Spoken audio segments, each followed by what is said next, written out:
আজিৰ ভিডিঅ'ত ফ'ৰ্থ ছেমিষ্টাৰৰ মানে FYUGP গুৱাহাটী বিশ্ববিদ্যালয়ৰ ফ'ৰ্থ ছেমিষ্টাৰৰ কেইখন মেজৰ পেপাৰ হ'ব সেই বিষয়ে আলোচনা কৰা হ'ব।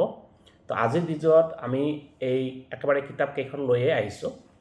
যিসকল ছাত্ৰ ছাত্ৰী এইবাৰ ফ'ৰ্থ ছেমিষ্টাৰত মেজৰ লৈছে তেওঁলোকে ইতিমধ্যে গম পাইছে যে এইবাৰ কোৰ্চ ষ্ট্ৰাকচাৰটো অকণমান চেঞ্জ হৈছে। চেঞ্জ হ'লেও আমাৰ যিবোৰ ছাবজেক্ট আছে ফ'ৰ্থ ছেমিষ্টাৰত 4খন পেপাৰ, এই 4খনেই পঢ়িব লাগিব। 4খন পেপাৰ হ'ব।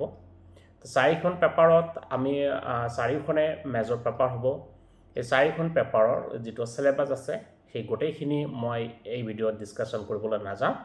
মই কেৱল ইয়াত ভিডিঅ'ৰ মানে কিতাপকেইখন দেখুৱাই দিম। তাতে কিতাপৰ ভিতৰত চিলেবাছখিনি দিয়া আছে। যিসকল ছাত্ৰ ছাত্ৰীয়ে কিতাপবোৰ কিনিছে বা কিনিব তেওঁলোকে সেই চিলেবাছখিনি তাতে পাই যাব।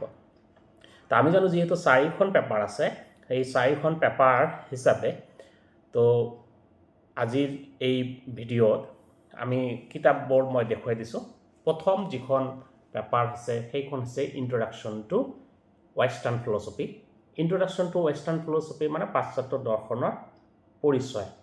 এইখন একেবাৰে ফিলচফিত ইন্ট্ৰডাকশ্যন টু ফিলচফি যিখন ইংৰাজীত কিতাপ পোৱা যায় সেইখন কিনিলেও হৈ যায়। এইখনে সেইখন ইয়াৰ অসমীয়াটো আমি কৰিছোঁ পাশ্চাত্য দৰ্শনৰ পৰিচয়।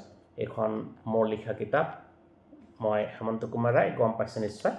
তো এই কিতাপখনত আমি মেজৰৰ প্ৰথম কাষত হ'ব 4ৰ্থ ষান্মাসিকৰ যিসকল ছাত্ৰ ছাত্ৰী 4ৰ্থ ষান্মাসিক মানে ছেমিষ্টাৰত পঢ়ি আছে তেওঁলোকে এইখন প্ৰথম কাষত হিচাপে পঢ়িব এইখন।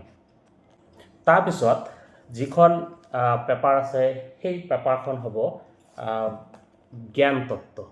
এই জ্ঞান তত্ত্ব হ'ব তাৰপিছত পেপাৰখন। এই পেপাৰখনত আমি জানিব পাৰিম পেপাৰখনত আছে কি আছে সেইখিনি চিলেবাছখিনি ইয়াত দিয়া আছে, এইখিনি গম পাব। এইখন হ'ব ছেকেণ্ড পেপাৰ মেজৰৰ কাৰণে, ছাত্ৰ ছাত্ৰীৰ কাৰণে যিসকল মেজৰত লৈছে।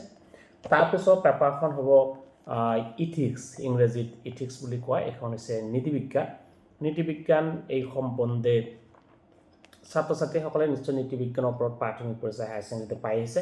সেই বিষয়ে ইয়াত অকণমান সেই বিষয়ে ইয়াতকৈ বেছি বিষয় আছে। মানে নীতিবিজ্ঞান এইখন কিতাপ, এইখন গোটেই নীতিবিজ্ঞানৰ বিষয়ে কিছুমান ইম্পৰ্টেণ্ট কথা ইয়াত আছে।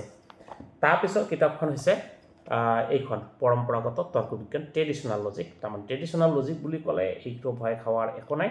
এইখিনি হায়াৰ ছেকেণ্ডেৰী ফাৰ্ষ্ট ইয়েৰৰ যিখিনি লজিক আছে সেই গোটেইখিনি লজিক ইয়াত দিয়া আছে। ইয়াত অতিৰিক্তভাৱে দুটা বস্তু দিয়া আছে। এটা হৈছে ভেন ডায়াগ্ৰাম, সেইটো ন্যায়ৰ চেপ্টাৰৰ পৰাই ভেন ডায়াগ্ৰাম আহিছে। ন্যায় যেনেকৈ কৰিব পাৰিলে ভেন ডায়াগ্ৰামটো কৰিব পাৰিব। তাৰপিছত আছে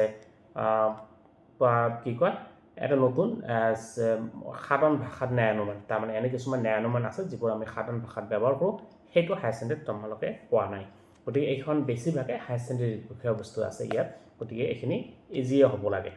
তো এইকেইখন 4খন পেপাৰ মেজৰৰ ছাত্ৰ ছাত্ৰীসকলে এই কিতাপকেইখনৰ ভিতৰত যদি কোনো এটা কিতাপৰ বিষয়ে ডিটেইলছ জানিব লাগে তেনেহ'লে কমেণ্ট কৰিলে হ'ল, মই তেনেকৈ ভিডিঅ' এটা বনাই দিম।